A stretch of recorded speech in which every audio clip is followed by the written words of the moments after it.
Hello everybody and welcome to this video entitled The Best 10 Stocks in My Portfolio. And by the best, I mean the top 10 stocks that I own. And the valuations have changed quite a bit actually from 2 weeks ago. I was looking it up. The last time I did this specific video was 2 weeks ago. So this was supposed to be a weekly video. So I'm hoping to keep doing it weekly. But the valuation as of 9/11 2023 is as follows for the spreadsheet. And if you're used to these videos, feel free to stop and look at the valuation of the stocks. And if you are new to the channel, let me tell you about how I do things around here. So on this channel, what do I do? I invest in hyper growth stocks. Why do I invest in hyper growth stocks? Because I don't have a choice. My view of the world is that the dollar is getting diluted by monetary printing, and I consider monetary printing to be at about 15% a year each year over the long run. Sure, in 2023, we're going to have much less monetary printing, but that's just kicking the can down the road because the US government is projected next year to have well over a $2 trillion deficit. That $2 trillion, these bonds, these treasuries, the market's not going to be able to buy them all. And who's going to buy them? It's the Fed, and there's going to be QE, quantitative easing. And in my view, it is crystal clear that because we're having a year with monetary inflation, maybe in the 5%, maybe in the 4%, we're also going to have a year in the future with monetary inflation at 40+%, just like we did in 2020. So it's very, very clear to me. And the long term, to me, the long term monetary inflation is 15%. And if it is 15%, that means that the stocks that I invest in, they have to capture 15% more dollars each year just to stay afloat, not to drown. If they capture any less than 15%, they will drown because the pool of money is growing faster than the money they're taking in through their doors. And the only type of stocks, in my view, where it can do that is innovation stocks and hypergrowth stocks, stocks that operate and have services and products within sectors whose main products are getting adopted. So within sectors, megatrends, whose products and services are getting adopted. And so all of these sectors are megatrends, right? They're things that are up and coming, that are new, and that, in my view, are taking over the world. Most of them are led by technology, but not only. We have some societal changes as well. And the goal of my style of investing, of course, is to buy a stock at the early signs of product or service adoption and sell those stocks at the later stages of that adoption when 80 to 90% of the people own those stocks. That is my style of investing, and that's why my style of investing, P ratios don't matter, because by the time these P ratios start to matter, I will likely be out of that stock and have moved on to a new stock. So let me get started with the 10 stocks, the 10 stocks that I consider the best stocks in my portfolio. So the first stock is Tesla. I don't cover Tesla much on this channel. I don't cover Tesla much because everybody else on YouTube seems to cover Tesla. There's a lot of content out there. What is Tesla doing? It's, depending on the country, 60 to 70% market share of electric cars, roughly at a worldwide level. In the US, Tesla is nearing 5% market share in the US alone. And electric cars now, if you look, they're about 7% of vehicles sold. So we have a sector whose adoption, in my view, is going to be overwhelming. And I see a future where everybody will have an electric car, not because they love the look, not because they do it for the environment, but because electric cars are one order of magnitude better right now, at least for something that you care about. If you care about cheap gas and operating your car for cheap, fueling your electric car, proverbially fueling your electric car, is 10 times cheaper than actually going to the gas pump, right? It's $7 for SUV like the Model Y worth of electricity at home versus $70 at the gas station. That's the general thing that I always say. But really, pick your 10x, pick your 0 to 1 move for Tesla, and you will likely find it. If you're looking for a car that has 10 times less maintenance, that's going to be an electric car that you're going to want to get.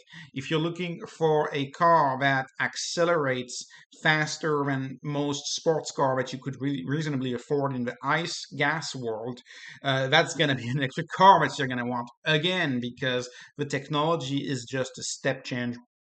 If you don't care for gas stations and you don't want to go to gas stations anymore, you want to eliminate them, you're going to have an electric car. There's so many things that put this technology forward. This is not a video on Tesla. Tesla, in my view, is the uncontested leader in this space.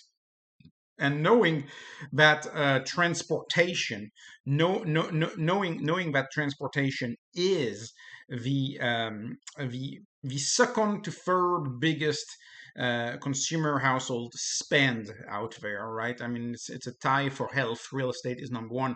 Because of that, I have no doubt that this is a company that's going to be very large in my view. And of course, we've heard the news. So Elon has stated publicly that the company, he envisions the company being $5 trillion by the end of this decade. That's what he stated publicly.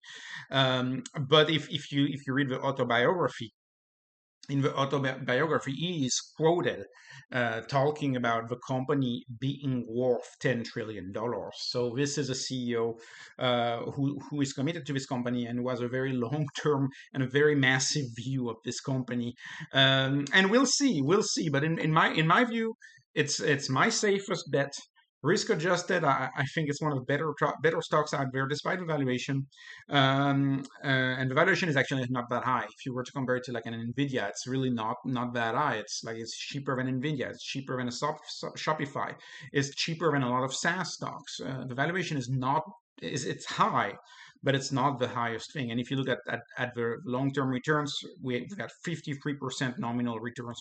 So in real returns would be at 38. Anyways, let me move on, because this is not a Tesla video. This is a video about all of my stocks. So Enphase is a similar story to Tesla, but with solar.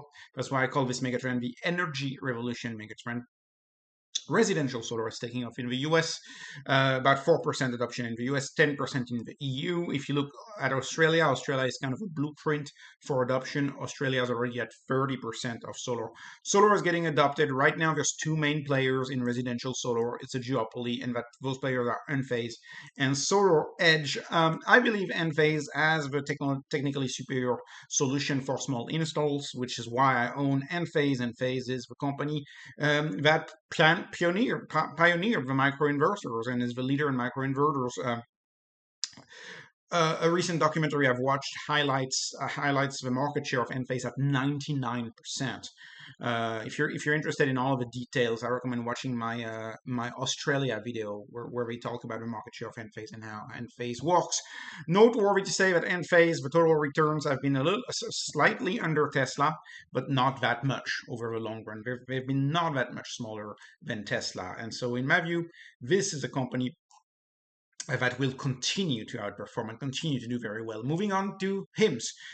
What's going on with HIMS? We've seen a very strong product adoption of HIMS. HIMS is an eDoctor, ePharmacy without insurance. So doctor plus pharmacy minus insurance is the value proposition of HIMS. The value proposition of HIMS is you download the app on your phone, you think you may have an issue, you click a button, within 48 hours, you see a practitioner somewhere around the country. The practitioner, you go through a consultation with that practitioner. The practitioner says, yes, you're eligible for a drug. If the practitioner says, yes, you're eligible for a drug, they send you the drug. The practitioner says, no, that's it, you're done here. But if a practitioner says, yes, you're eligible for that drug, you get that drug prescribed.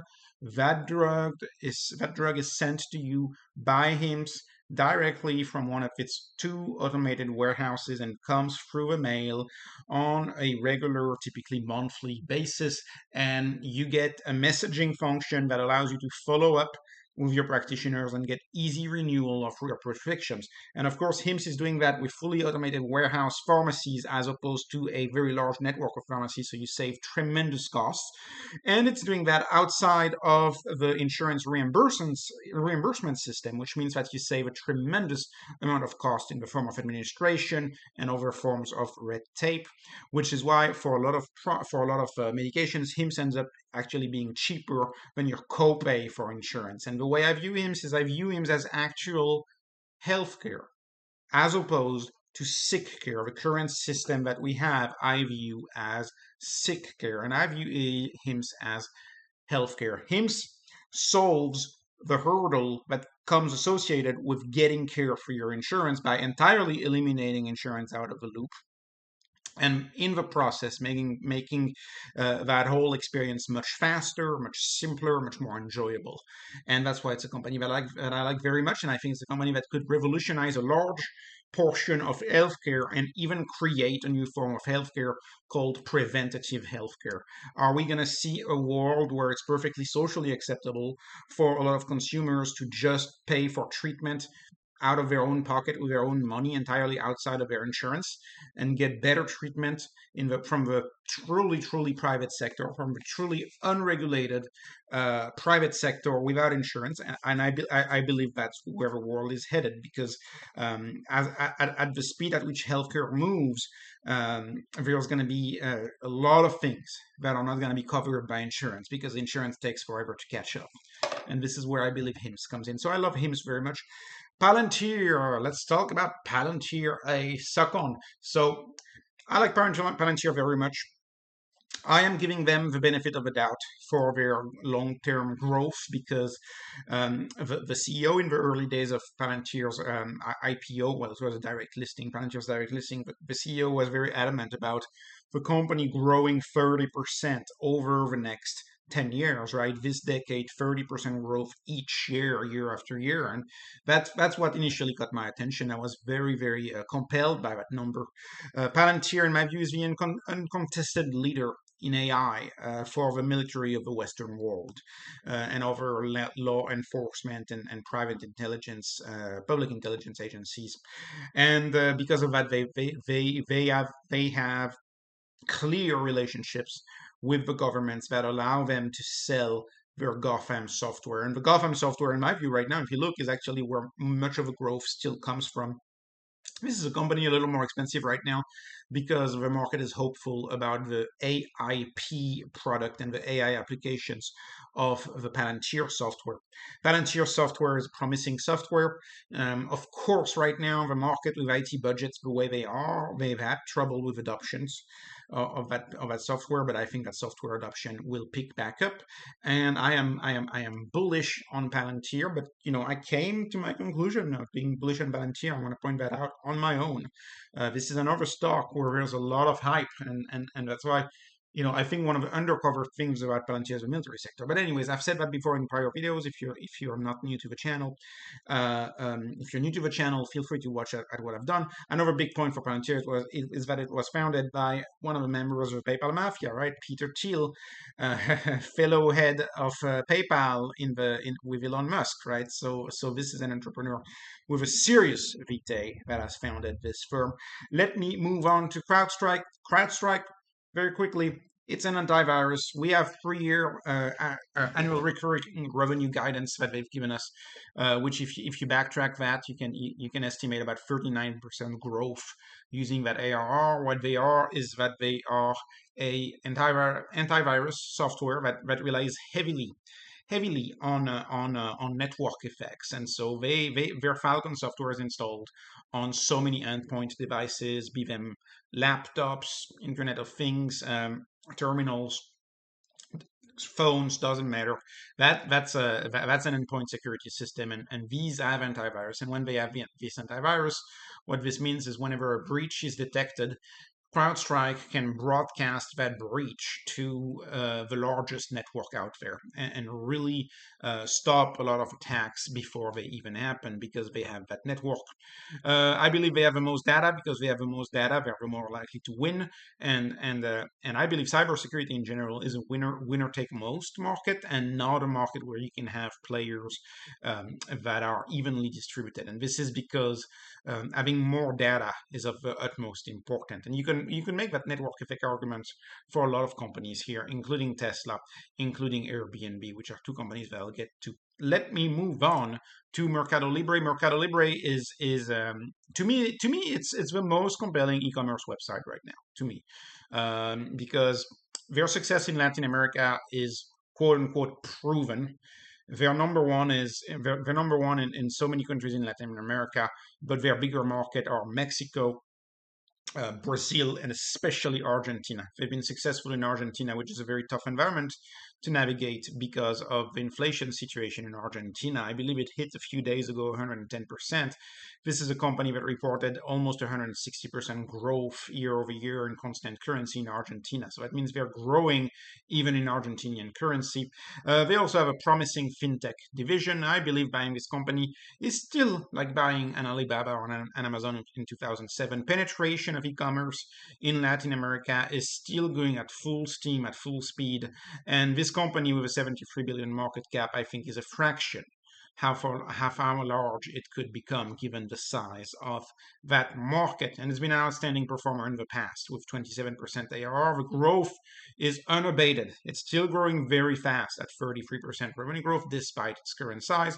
Very happy to own MercadoLibre. I'm bullish on the stock. Moving on to StoneCo, Stonier, as it's pronounced in Brazil. To me, this company is like buying Square in 2014 in the US. They have almost 3 million small businesses that use their payment terminals. The most popular thing that they provide those businesses is that payment terminal, the StoneCo, the Stonier payment terminal, but they also have a popular app.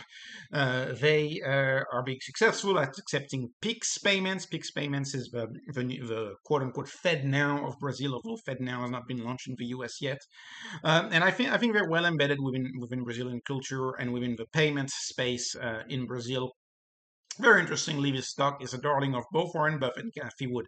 It's a very profitable company with very high adjusted EBITDA margins, in addition to high growth rates. A growth rate that really pleases me at 40% forward revenue growth. I do not understand why this company is this cheap. Along with HIMS, these are the two stocks in there that are in my view, tremendous value at this point. HIMS and StoneCo. And they're in a quasi-duopoly with PagSeguro, but I prefer StoneCo because StoneCo is a newer company.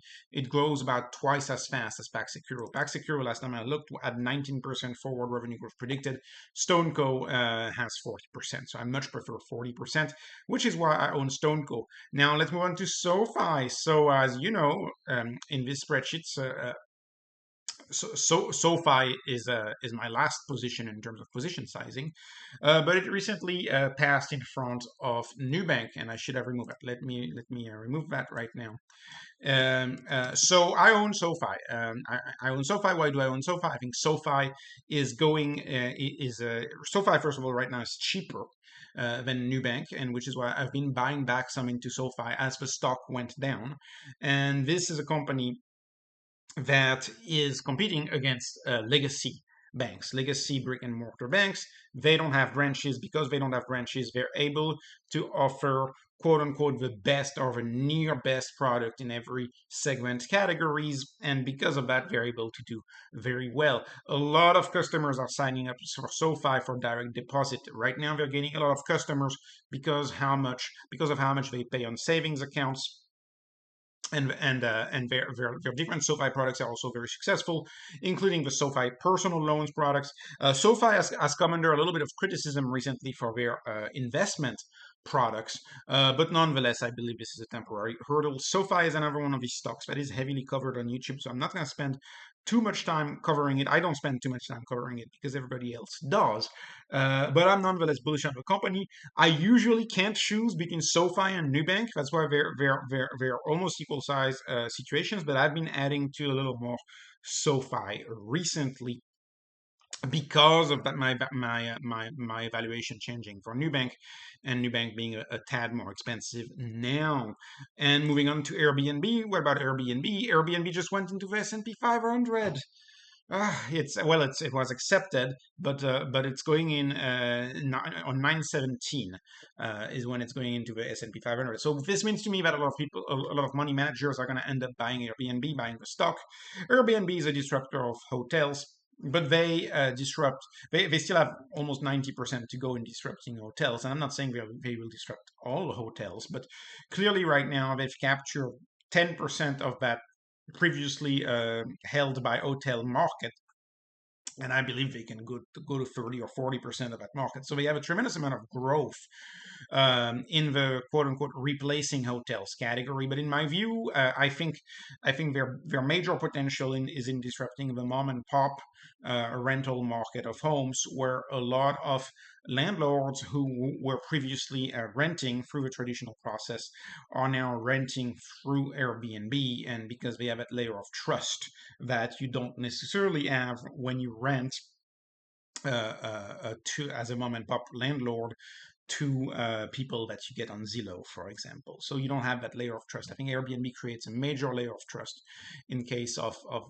issues whenever you rent, and it's attempting to solve a problem that has long existed in the residential rental real estate business. And my last company, it's not a company, it's Bitcoin. I put MicroStrategy in there because MicroStrategy is my preferred proxy for Bitcoin if you want to own Bitcoin in a brokerage account. And there's a lot of reasons why somebody would like to have some Bitcoin in a brokerage account. One of them is margin. You can do margin against your Bitcoin in a brokerage account. You can't necessarily do it if you own it in your brain wallet. Bitcoin is my second biggest position, but I don't count it as a stock position. So, because it's not a stock position, obviously it's a bond alternative. Bitcoin is my bond alternative. Bitcoin is as Shamat Palihapitiya says, it's schmuck insurance in case the USD becomes like the US dollar.